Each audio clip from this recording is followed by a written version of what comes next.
Saludos, queridos hermanos, que la paz de Dios esté con cada uno de ustedes.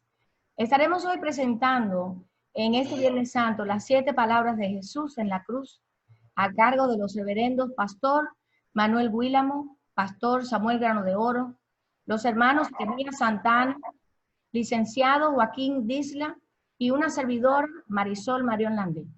Que cada una de estas palabras sean palabras de vida, hoy y siempre. Empecemos.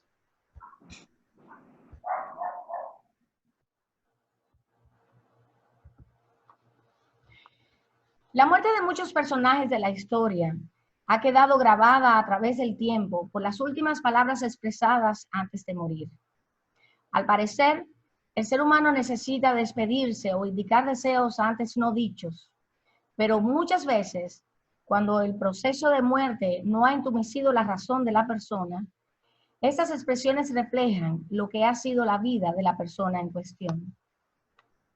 En el caso de Jesús no es menos cierto que cuando analizamos sus últimas palabras indicadas en la cruz, reflejaron claramente la naturaleza humana y divina que él poseía. Ante una muchedumbre que lo asediaba y blasfemaba, soldados romanos maltratándolo, criminales alrededor, líderes religiosos mofándose de él, sus primeras palabras en su muerte, a pesar de eso, fueron: Padre, perdónalos, porque no saben lo que hacen. Cualquiera cuestionaría el nivel de misericordia tan grande de Jesús, que después de tanto daño acaecido a su persona, sus palabras fueron de perdón hacia todo el pueblo.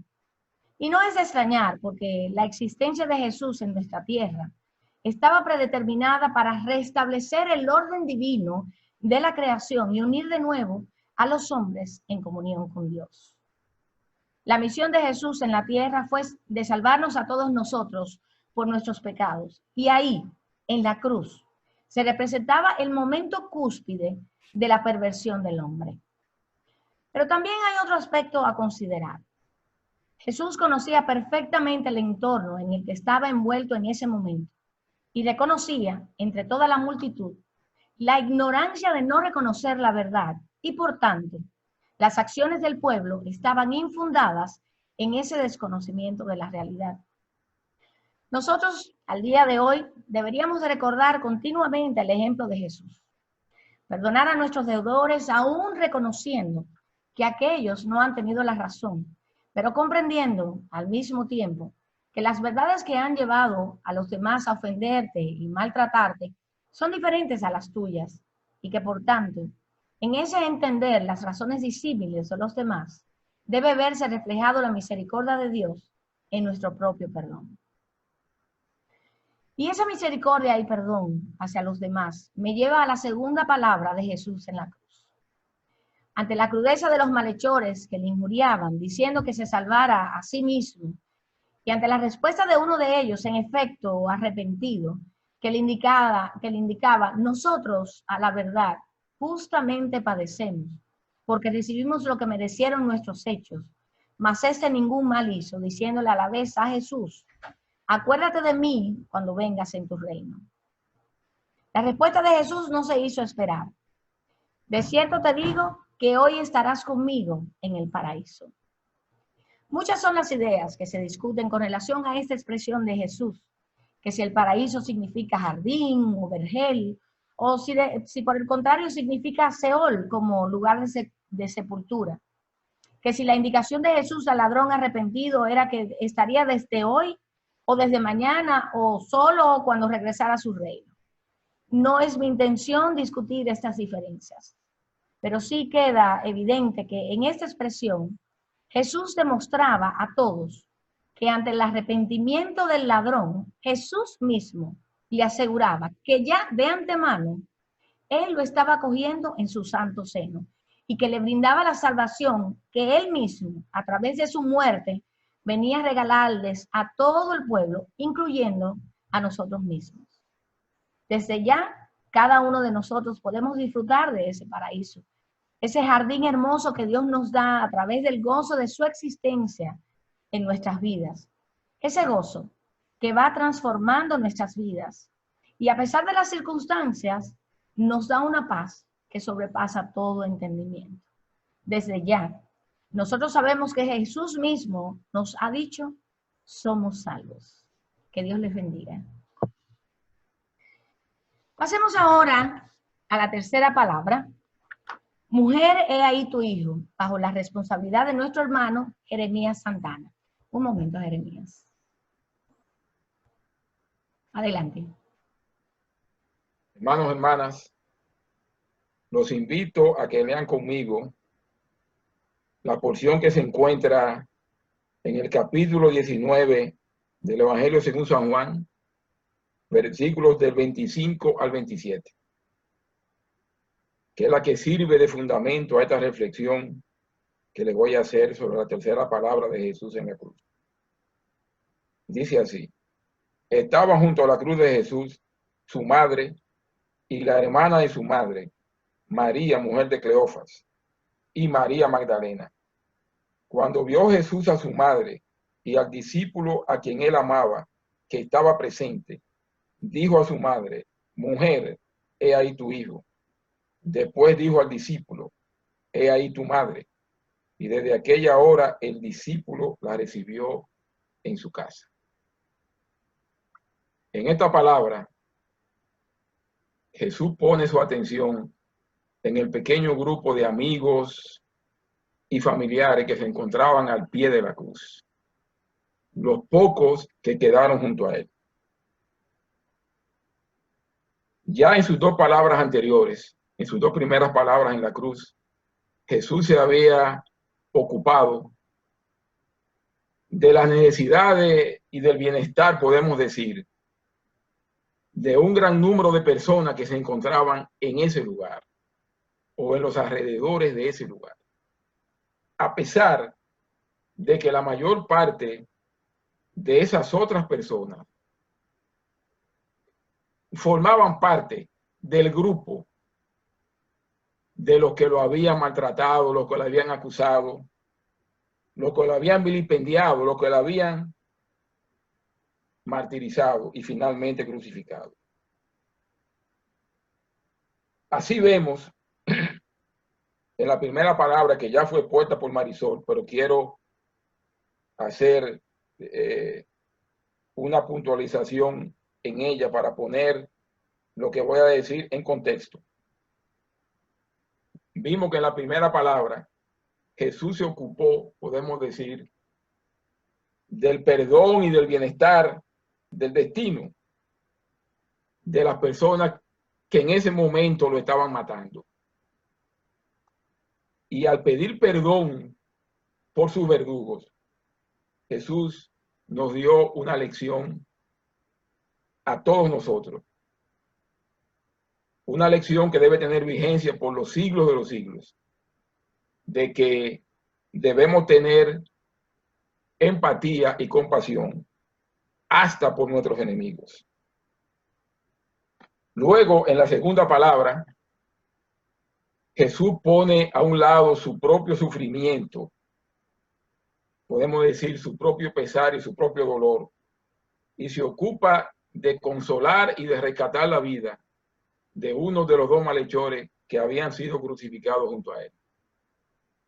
Ese malhechor, que en el momento cumbre de su vida vio que la salvación estaba al alcance de su mano y se aferró a ella, porque esa salvación era Jesucristo.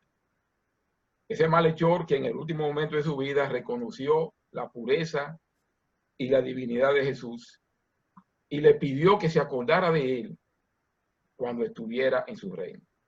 La respuesta que le da Jesús fue una respuesta simple, directa, efectiva y suficiente. De cierto te digo que hoy estarás conmigo en el paraíso. Entonces, luego de proveer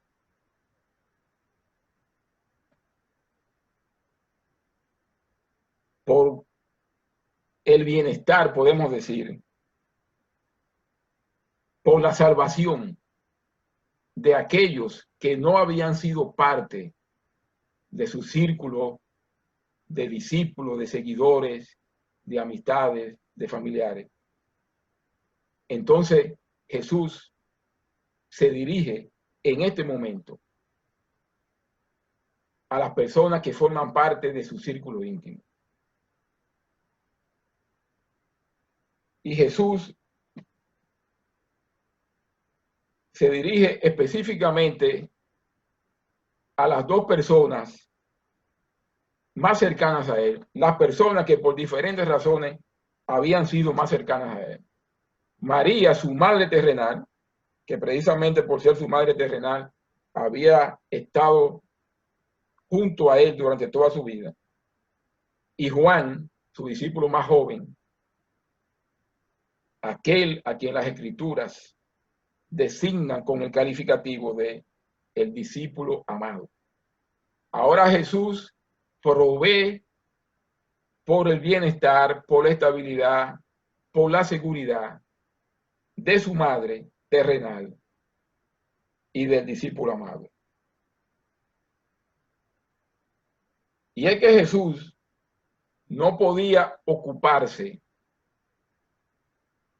de las personas que hasta ese momento no lo habían conocido ni lo habían reconocido como hijo de Dios, y dejar de ocuparse de las personas con las que él tenía una responsabilidad directa, de las personas que eran parte de su círculo, de su familia, de sus amigos, de su grupo de seguidores, de sus discípulos.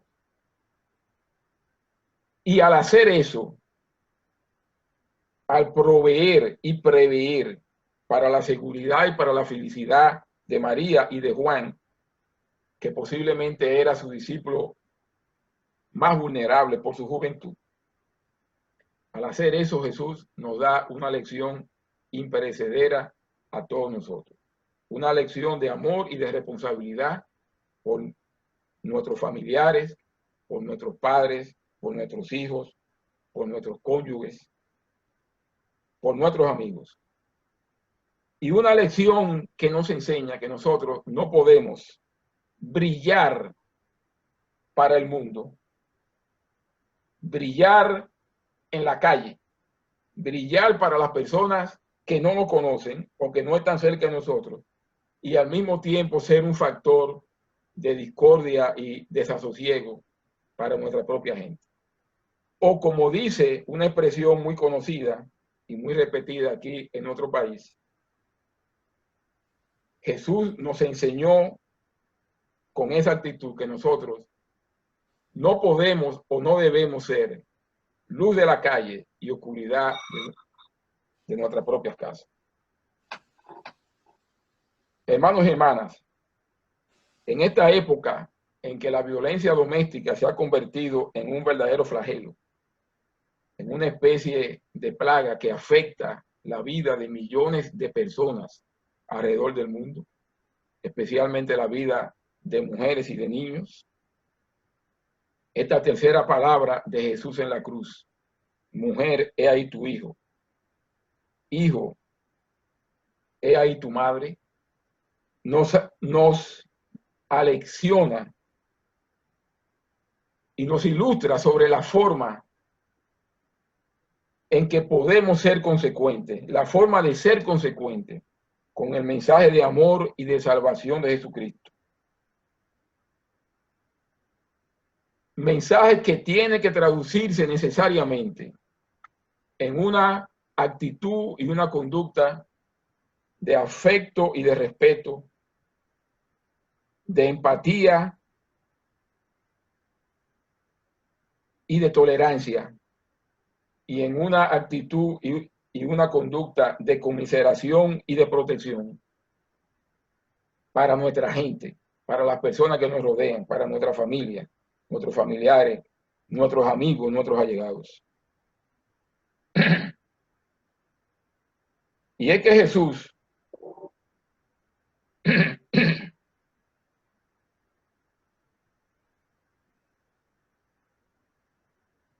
siempre fue consecuente con sus propias enseñanzas, con su propia prédica.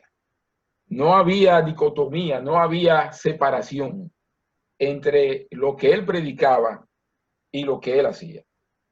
Entonces, hermanos, para concluir, quiero decir lo siguiente, enfatizar lo siguiente. Las tres primeras palabras de nuestro Señor Jesucristo en la cruz nos comprometen con nuestro prójimo o con nuestros prójimos, con todos nuestros prójimos. Se puede decir con todos los seres humanos que pueblan el mundo. La primera palabra nos compromete con las multitudes de hombres y mujeres que nosotros no conocemos. Con toda la humanidad podemos decir, con la multitud de hombres y mujeres que piensan diferente a nosotros, que no comparten nuestras ideas, no comparten nuestras convicciones, no comparten nuestra fe y que en muchos casos tienen posiciones contrarias a nosotros y hasta hostiles a nosotros. Pero como quiera, esa palabra nos compromete con esos prójimos que están lejanos y que no conocemos.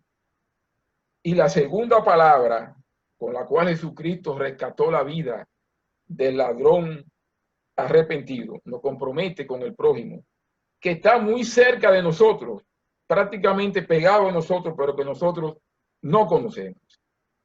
Está cerca, pero muchas veces nos separan barreras de tipo social, cultural, de muchas clases. Entonces, esa segunda palabra nos compromete con el prójimo que está cerca, pero al mismo tiempo lejos. Y hablo, por ejemplo, de la persona que vende periódico en la esquina o que vende aguacates en la esquina, o del paralítico que pide limosna frente a la empresa donde nosotros trabajamos y al que vemos todos los días, pero que no sabemos cómo se llama. Y finalmente, la tercera palabra, y con esto termino, nos compromete con el prójimo que es parte de nuestro círculo de familiares, de amistades, de allegados. Nos compromete con nuestra propia familia. Y quiero hacer énfasis en esto. La única cosa que es común a todos los seres humanos que pueblan el mundo es el hecho de que todos pertenecemos a una familia. Luego, yo puedo decir, o quiero decir porque lo siento así, lo pienso así, que este mundo no se va a arreglar como consecuencia de la aplicación de esquemas políticos, sociales, económicos, o del predominio de una u otra ideología. Este mundo solamente se va a arreglar cuando mejore la convivencia de cada familia de la que componen la humanidad de hoy.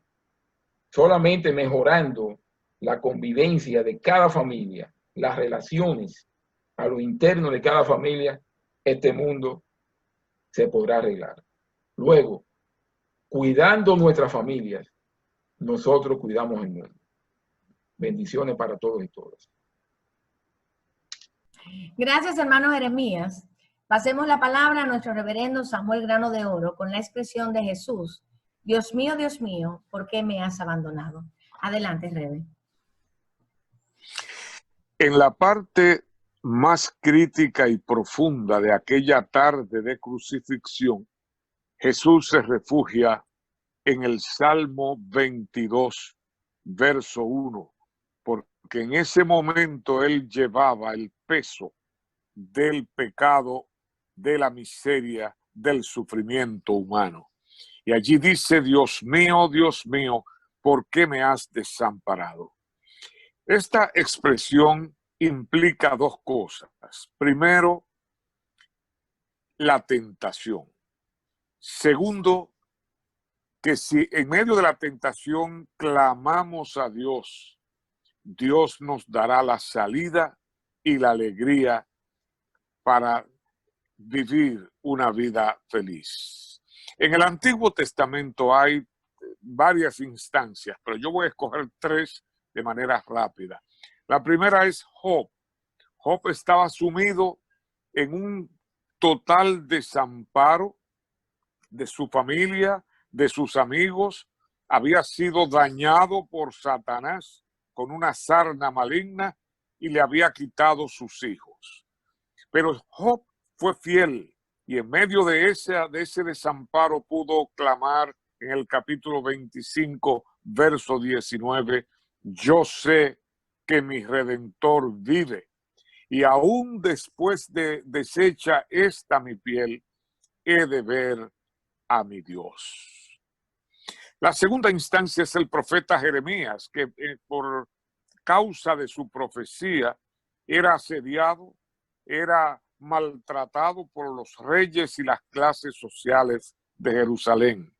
Y llegó en su momento más desesperado a decir, maldito el día en que yo nací, y maldito el hombre que le dijo a mi padre, hijo varón te ha nacido. Pero luego, cuando él levanta sus ojos a Dios, entonces puede decir, no puedo yo dejar de profetizar. Siento en mis huesos un fuego que es el fuego de Dios. Y continuó profetizando. La tercera instancia es del pueblo de Israel, que cayó en cautiverio por los babilonios por causa de su pecado. Y en los capítulos 1 y 2 del libro de Lamentaciones, le preguntan a Dios por qué los ha abandonado. Pero luego, en el capítulo 3, alcanzan a decir, una vez que levantan su mirada a Dios, por la misericordia de Jehová no hemos sido consumidos, porque nunca decayeron sus misericordias. Y ahora Jesús allí en la cruz, en medio de un sufrimiento que no tiene manera de ser explicado, Jesús siente el desamparo. Y ese desamparo es lo que en el Nuevo Testamento se llama la tentación. Jesús fue llevado en el Espíritu, por el Espíritu al desierto, donde fue tentado por Satanás. Pero al final Jesús le dijo, vete de mí, Satanás, al Señor tu Dios no tentarás. La segunda instancia en la vida de Jesús, en el capítulo 22 de Lucas, donde Jesús sufría enormemente cuando pensaba en la clase de muerte que él iba a padecer. Había invitado a los discípulos, pero los discípulos no le acompañaron, se durmieron y no participaron de su suplicio. Y dice el evangelista Lucas que el sufrimiento era tan grande que de su frente caían grandes gotas de sudor como de sangre. Pero Jesús levantó su mirada al Señor y pudo exclamar que no se haga mi voluntad, sino la tuya. Y ahora Marco nos dice que Jesús, en el capítulo 15 nos dice que Jesús clamó, ¿por qué me has desamparado? Uno se preguntará, ¿desampara Dios a sus hijos? Un profesor o uno de mis profesores de hebreo en la Universidad de Jerusalén me explicó que esa frase la usa, es una frase común que se usa allá en Israel para cuando una gente se siente solo, que no siente los amigos, que no siente la familia, está en total desamparo. La gente dice así, oh Dios mío, ¿por qué me has desamparado? En realidad, Dios no desampara a sus hijos, pero nosotros en este mundo debemos pasar por momentos de tentación, de desamparo total. Por eso es que en el Padre Nuestro Jesús nos enseñó a decir, no nos dejes caer en tentación, sino líbranos del maligno, porque es que en medio de la tentación se presenta el maligno para querer destruir nuestra vida y nuestra esperanza. El Padre Nuestro termina al levantar la mirada y pedir que no nos deje caer en manos del maligno, porque tuyo es el reino, el poder y la gloria por los siglos de los siglos. En medio de estos días de esta pandemia, de tanto llanto, de tanto sufrimiento, de tanto dolor, nosotros podemos levantar nuestra mirada al Señor y finalmente oiremos el cántico de los ángeles, el cántico glorioso en gloria y honor a nuestro Señor. Amén. Gracias, reverendo, por esas palabras. Permitamos ahora a nuestro hermano, el licenciado Joaquín Disla, a explicar las palabras "tengo sed". Joaquín, adelante. Gracias, hermana Marisol, y a los hermanos y hermanas que nos están escuchando y viendo en estos momentos. La quinta palabra, yo quiero tomar el texto donde aparece registrado, que es en Juan 19:28, y dice así: después de esto, y como Jesús sabía que ya todo estaba consumado, dijo: tengo sed.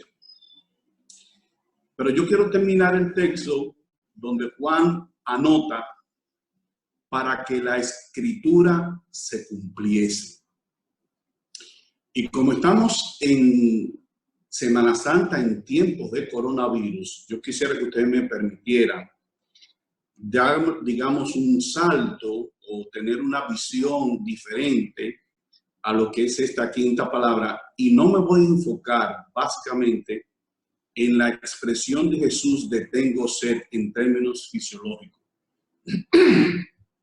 Porque todos nosotros sabemos que evidentemente Jesús había pasado las últimas horas de su vida de una manera sumamente cruel y despiadada, y su organismo estaba muy deshidratado y tenía todas las consecuencias y se manifestaban de todo lo que había pasado. Entonces, la sed era una condición natural de un cuerpo humano que fruto de todo lo que había vivido, pues ni modo, no le quedaba otra que decir. Pero fíjense, hermanos y hermanas, lo que yo quiero rescatar es que Juan agrega el dicho de Jesús de tengo sed y enfatiza que Jesús dijo tengo sed, utilizó esa expresión para que la escritura se cumpliese. Es como si Juan estuviera diciendo, Jesús expresó eso porque ya en el Antiguo Testamento, específicamente en el Salmo 61, 69, 21, nosotros leemos de la siguiente manera: cuando tuve hambre, me dieron ajenjo; cuando tuve sed, me dieron vinagre. Es a esa referencia que hace el maestro, que hace Jesús, cuando desde la cruz exclama, tengo sed. Pero yo lo que quiero enfatizar, y voy a ser reiterativo en esto, es, hermano, que no es tanto el énfasis de Juan, no es tanto en la sed física de Jesús, sino el hecho de que él está repitiendo unas palabras que aparecen en el Antiguo Testamento y donde Juan dice, y dijo esto para que la escritura se cumpliese. Y en términos y en momentos de tiempos de coronavirus como el que estamos viviendo, yo quiero aferrarme a dos cosas: a lo que es la escritura, la palabra de Dios, y a lo que fueron las palabras de Jesús. Fíjense ustedes, hermanos y hermanas, en Mateo 4:4, Jesús dice, pero él respondiendo dijo, escrito está, no solo de pan vivirá el hombre, sino de toda palabra que sale de la boca de Dios. Y Jesús entonces aquí toma el elemento de que la vida nuestra no depende exclusivamente de pan. Si bien es cierto, necesitamos el pan, es una realidad, pero Jesús dice, tomando la palabra del mismo Dios allá en el Antiguo Testamento, que no solamente de pan vivirá el hombre, sino de toda la palabra que sale de la boca de Dios. Y la palabra de Dios nosotros la encontramos escrita en lo que nosotros entendemos y hoy conocemos como la Biblia. Quiere decir que esa expresión de Jesús de tengo sed es básicamente un elemento de asirse de lo que dice la palabra, de lo que Dios ha dicho, pero también de lo que el mismo Jesús dice, que dice la palabra sobre él. Y aquí luego de decir esto, quiero entonces pasar a la otra expresión de Jesús que dice: escudriñen las escrituras, porque a vosotros os parece que en ellas tenéis la vida eterna, y ellas son las que dan testimonio de mí. Está de nuevo Jesús apelando al texto bíblico, a la palabra que aparece en la Biblia, a lo que dice Dios, a lo que dice el mismo Jesús. Entonces, en estos tiempos en que nosotros estamos viviendo, hermanos y hermanas, de incertidumbre, irnos a la palabra, leer la palabra, fortalecernos con la palabra, va a ser un elemento enriquecedor, porque eso fue lo que hizo Jesús. En la crucifixión no solamente expresó que tenía sed, pero apeló a lo que estaba escrito para que se cumpliese, porque la palabra tiene que cumplirse. Entonces no solamente nos dice que solamente del pan vivirá el hombre, sino de la palabra. Y no solamente nos dice que escudriñemos, porque es la palabra, la Biblia, porque en ellas son las que dan testimonio de Jesús. Pero el mismo Jesús luego en Mateo 24 dice, 24:35 dice: el cielo y la tierra pasarán, pero mis palabras no pasarán.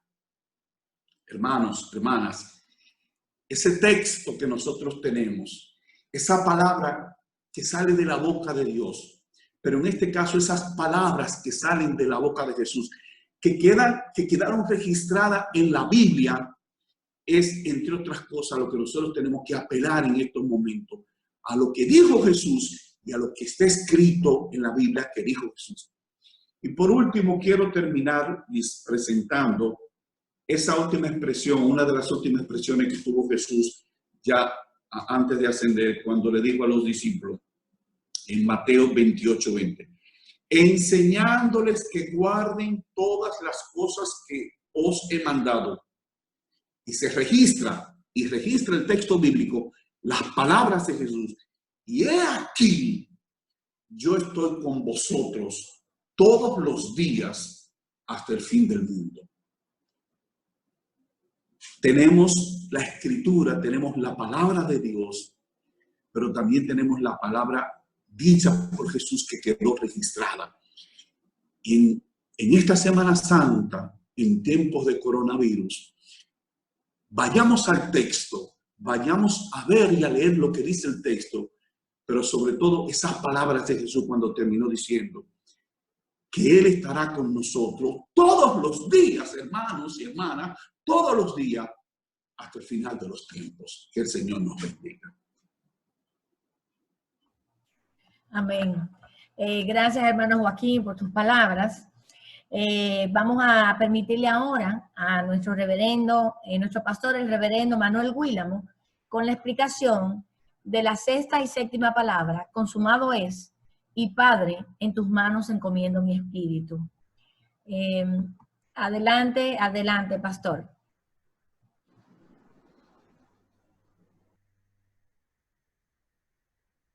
Esa tarde nos parece a nosotros era como una sinfonía que comenzaba con los tonos bajos,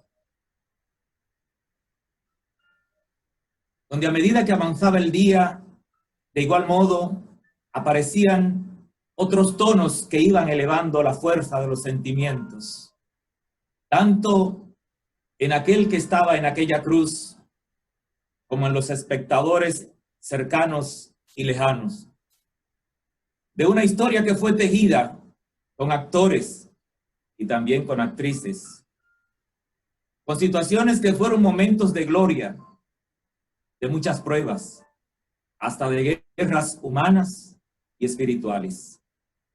Todo por una sola causa: para que lo divino se hiciera humano. De ese ser que, posterior al Vía Crucis, ya en su hora final, ocupa nuestro lugar. Y lo hace por amor, porque por amor, nos dice el cantor, fue una vez al Calvario con una cruz a cuesta. Aquel que también por amor entregó el alma entera. Y allí, en esa cruz, surgen las notas finales de una melodía que nos habla de su último día de misión en este mundo. El amor estuvo aquí, ya que de esta forma lo demostró Dios por este mundo, dando lo mejor que tenía a su propio Hijo. ¿Para qué? Por la fe puesta en Él, recuperásemos de nuevo nuestra posición delante de Él. Y por eso es que Juan Apóstol nos recuerda: miren cuánto nos ama el Padre para que seamos llamados los hijos de Dios. La voz del crucificado en la cruz constituye una de las notas más tristes en la escena del Calvario. Aún así comienza perdonando a quienes los están crucificando. Piensa en el cercano y en su necesidad de salvación. No deja de acordarse en ese momento de su familia representada en su madre, dejándola al amparo de uno que sería como su hijo. Siente nuestro desamparo y una sed que evoca otra mayor, la del alma. Pero ahora llega su último suspiro, porque más tarde o más temprano llegamos al final de nuestro camino. Lo que importa es andarlo en el que Dios nos trazó y no escoger los atajos y las veredas a la usanza de los que no viven para Dios.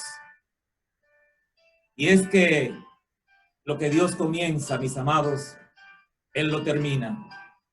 De ahí aquella frase del que se encuentra terminando sus últimos momentos de vida: consumado es.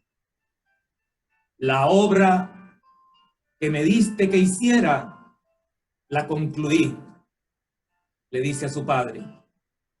Y termina sus últimas palabras volviendo su mirada en aquel que siempre la tuvo puesta, en su Padre. Él le dio su esencia, a él tenía que volver encomendándole su espíritu. La última nota vertida en el Calvario por el Cristo que ya se nos va. Con ella termina esta meditación, que concluirá el siguiente domingo, donde oiremos un nuevo canto, pero esta vez no será un canto fúnebre, sino un canto de victoria y de triunfo, porque la muerte no le pudo vencer. Así nosotros, de igual modo, en el último día de nuestra misión, se oirá la nota final de la que será nuestra canción y que llevará como título el camino de nuestra vida. Y así como Él diremos: Padre, en tus manos encomiendo mi espíritu. Reciban la bendición. Que el amor de Dios, nuestro Padre Celestial, la gracia redentora de su Hijo y la comunión con su Espíritu Santo sean hoy con todo su pueblo, la Iglesia, con su pueblo Israel y con su mundo, para consuelo, fortaleza y salvación. Amén.